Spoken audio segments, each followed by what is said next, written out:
Eh bien bonjour à tous, les amis, c'est Minecraft et aujourd'hui on se retrouve pour un nouveau tutoriel Redstone.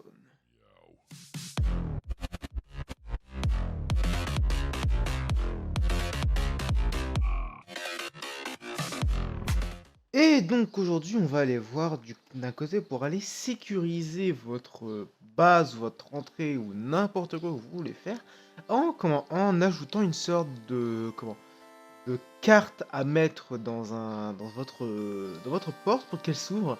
Et donc je vais vous montrer ça tout de suite. Vous avez ici notre dropper. Ici par exemple on a un dropper, je vais y mettre mon diamant. Ici, j'obtiens. C'est pas grave, il se passera rien. Peut-être que c'est pas un diamant qu'il faut mettre. Et peut-être qu'il faudrait peut-être que je renomme l'item, peut-être à la limite. Donc je vais peut-être le renommer key, comme clé en anglais. Et quand je vais le mettre là-dedans. Qu'est-ce que ça va faire à votre avis? Hop. Et voilà. Et donc là, vous avez accès à votre porte. Et donc... Oh. Ah, je m'attendais pas à ça. Donc le système est extrêmement compact et plutôt facile à refaire, donc je voulais vous présenter. Je vais d'abord commencer par vous présenter rapidement le système puisqu'il est extrêmement facile à faire, et après on va passer à la partie tutoriel. Donc nous avons ici notre dropper qu'on a comme un Hooky, où on va mettre notre objet qui va détecter entre guillemets notre clé. Donc on va mettre notre clé là-dedans qui est donc notre key. Lorsqu'on va appuyer sur le bouton, le dropper va envoyer cet item là-dedans. Ici, on a 22 items à tous appeler key. Donc ça, c'est votre clé. Donc ce qui va se passer, c'est que si vous avez un item, je ne sais pas moi, qui n'est pas qui n'est pas votre clé, lorsque vous allez appuyer, lorsque vous avez activé votre dispenser, le item va se dire, le dispenser va se dire, bon, il n'y a pas assez de place pour on n'a pas de place pour envoyer la stone brick, donc on va pas l'envoyer. Mais par contre, si vous mettez votre clé, lorsque vous allez activer, comme votre clé elle peut se stacker, donc on a de la place pour l'envoyer, on va l'envoyer là-dedans. Et donc, ce qui se passe ici, c'est qu'on a ce comparateur. Et là, faut que ça, je vais vous expliquer une propriété des hoppers et des comparateurs.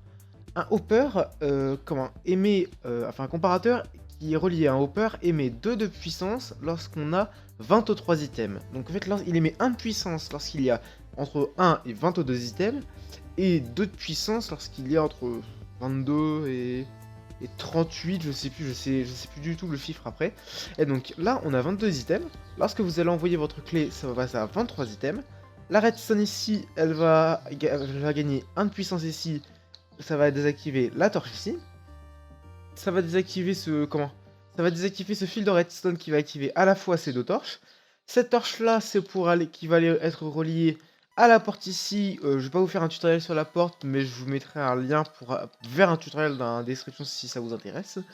Mais ici, ça va désactiver cette torche, qui va aller, ça va activer cette torche, pardon, qui va aller désactiver cette torche et désactiver ce hopper. C'est comment on ne veut pas que on a besoin que le système se mette du temps à... Enfin, on veut pas, pardon. Non, ce qu'on veut, c'est que, on veut que les items ici restent dedans. On veut pas que... Parce que si on n'avait pas cette torche, les items, ils commenceraient à revenir là-dedans. C'est pour ça qu'on a besoin de cette torche. Donc ce qu'on a, c'est que... Hop. Alors, avec cette torche allumée, on va avoir le hopper qui va être bloqué. Et donc, ce qui se passe, c'est que lorsque on a notre item qui est bien enregistré et qu'on a bien 23 items là-dedans, la redstone ici va activer cette torche qui va la désactiver. On va avoir le temps, le hopper va juste avoir le temps de déverser un item. Je vais vous le montrer tout de suite. Je vais aller prendre ma clé. Donc, regardez, je vais mettre mon item. Pouf. Et ça va juste avoir le temps d'enlever un seul item. Donc ça a fait que on enlève un seul item, donc qui est normalement votre clé, et tous les autres items qui sont là sont restés intacts. Donc pour la construction, vous aurez besoin d'un dropper, d'un hopper, d'un comparateur, de 5 fils de redstone, de 4 torches, 2 blocs pour votre construction, et bien évidemment de blocs que vous allez utiliser comme clé. Donc moi je choisis la glace. Donc on va commencer par aller poser notre dropper, et on va mettre notre hopper juste derrière. Donc faites bien attention à ce que votre dropper ne soit pas face apparente. Il faut que la face soit derrière le mur. Donc vous devriez normalement vous retrouver avec ça comme visuel. Donc après, on va aller mettre un bloc avec un comparateur qui sort du hopper.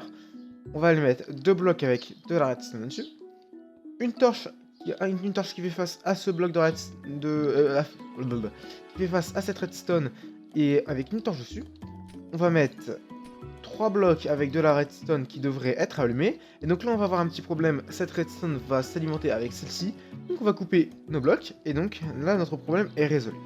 On va aller mettre un bloc avec une torche juste au-dessus. Donc normalement votre torche devrait se retrouver juste à côté du comparateur. On va mettre encore un bloc au-dessus avec une torche. Et on met de la redstone au-dessus du hopper. Et donc on peut très bien ici sortir notre impulsion. Donc ici ce sera votre impulsion. On va aller mettre maintenant nos items là-dedans. Donc on va les mettre une ligne, on va les mettre de 5 blocs là-dedans. Et on va aller en mettre 18 là-dedans. Donc on en rajoute 17. Et voilà, donc là on a nos 18, on a nos 22 items. On va aller tout de suite tester. On va mettre... Ah oui, bien sûr, il nous faut un bouton. On va mettre un item de prismarine là-dedans. Voilà. On va le mettre ici. Vous voyez que la redstone ne s'allume pas. Et si on met notre glace... Pouf! Et voilà, notre redstone a émis une impulsion.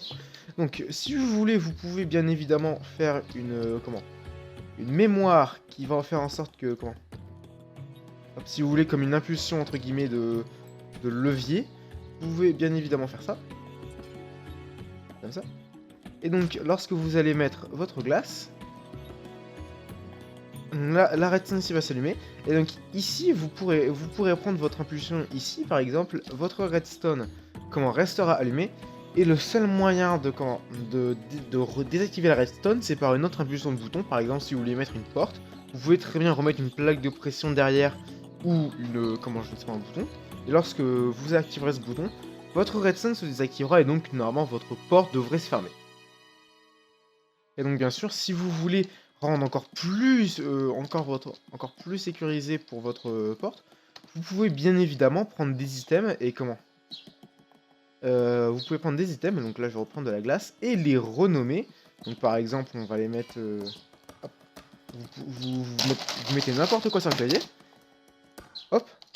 Donc vous remettez vos items. Et maintenant, même si vous mettez de la glace normale, comme la glace est renommée, ne peut pas stacker avec d'autres glaces qui ne sont pas renommées de la même manière, lorsque vous appuierez, et ça ne fera rien. Et donc la seule clé, ce sera à peu près celle-là. Et franchement, celui qui pourrait trouver une clé comme ça, et ben chapeau à lui. Donc cette vidéo est terminée, si tu l'as aimé n'hésite pas à mettre un petit pouce bleu, n'hésite pas à commenter, à partager. Vous avez tous les liens dans la description. Et surtout, je voulais vous passer un message puisque toutes les cinématiques que vous voyez là, je les réalise avec le Pixel Cam mode, donc qui vous permet de faire tout ce qui est cinématique et travelling comme ça. Donc si vous voulez aller voir le mode, n'hésitez pas à aller voir dans la description, c'est 1.8 et 1.9. Donc moi je vous dis à la prochaine pour une nouvelle vidéo, salut!